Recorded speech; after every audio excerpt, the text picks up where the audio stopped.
Good morning, everyone. This is your weather hazard briefing for Monday, March 11th. The key points for the next several days: a first wave of moisture will bring showery mountain snow and also the potential for some showery valley rain today. Accumulations look very light for this first wave, though. The second round will bring moderate mountain snow Tuesday into Wednesday. And once we get into this time frame, we'll see increasing chances for mixed precipitation and light snow in our valleys starting late Tuesday into that early part of Wednesday. And then looking forward into later week, high pressure returns on Thursday, and that's going to stick around into the next week. So we'll get some quiet time. Current look at satellite imagery. Super cool here how you can see the trough axis here as it shifts through California. And that shortwave is going to be lifting through the Great Basin today. And you can see here the mid and high level clouds filtering into Idaho in that upper level flow. Our weather risk outlook for the next several days: very light rain and snow potential for the South Hills.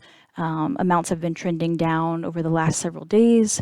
So really outside of our eastern highlands and central mountains, we're not really looking at much precipitation at all. Definitely not much snow outside of those areas.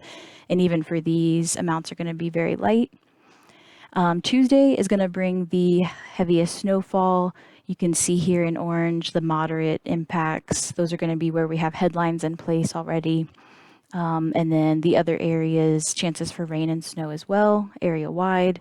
That's going to persist into at least the first part of Wednesday. There is some uncertainty with amounts once we get into midweek, but we'll continue to assess that in the days ahead.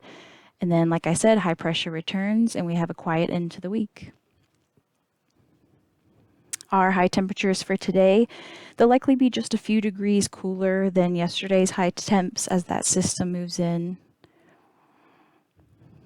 And snowfall amounts, like I said, things are looking very light, a few inches for the highest, the western slopes of the Sawtooths, the highest peaks, as well as the Centennials.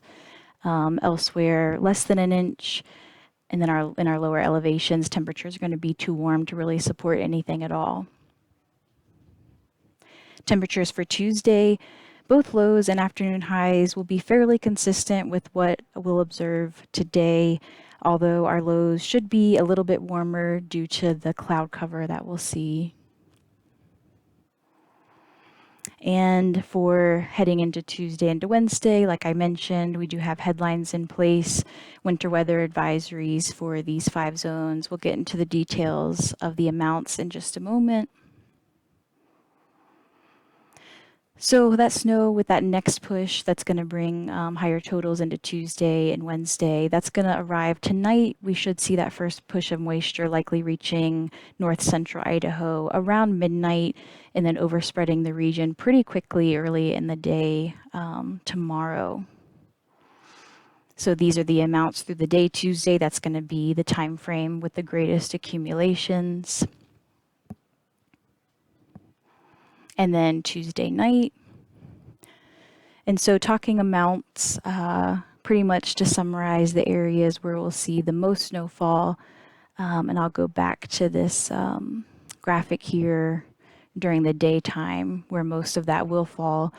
For the Albion Mountains and the Sawtooth Mountains and Stanley Basin, we're looking at 3 to 8 inches with around a foot above pass level. For the Bear River Range, as well as the Big Holes, they'll see similar accumulations of around 4 to 10 inches with localized higher amounts to around a foot or so. And then for the Centennials, that's where we'll see the most.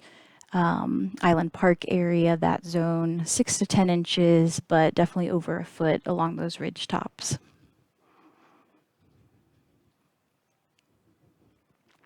Temperatures for Wednesday, we can expect cooler overnight lows, definitely cooler daytime highs as well following a cold front that's going to move through, although nothing too chilly.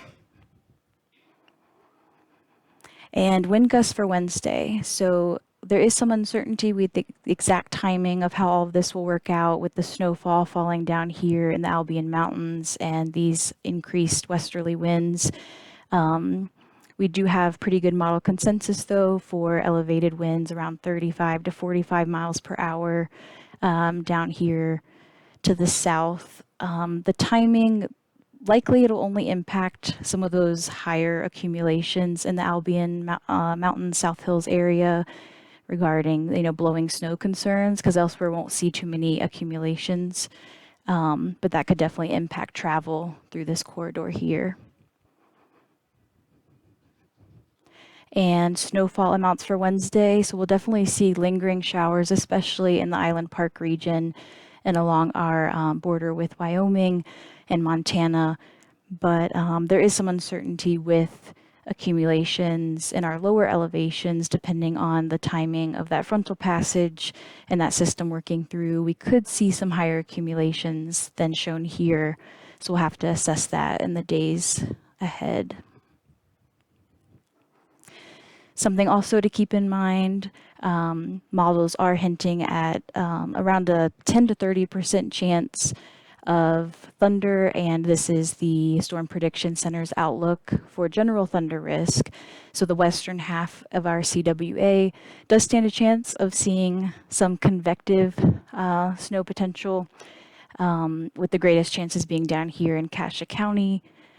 So we could see some enhanced snow bands with some higher accumulations as those move through on Tuesday.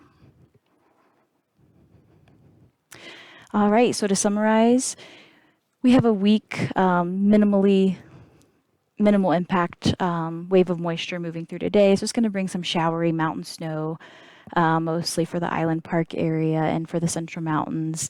Some very showery rain potential for the lower elevations. The second round, which is going to arrive Tuesday into Wednesday, that's going to pack the most moisture. We'll see increasing chances for the potential for snow, even in our valleys, as we head into early Wednesday. And after that, things get quiet with high pressure returning on Thursday. If you have any questions or concerns, don't hesitate to reach out. We hope you've had a wonderful weekend, and thanks for listening.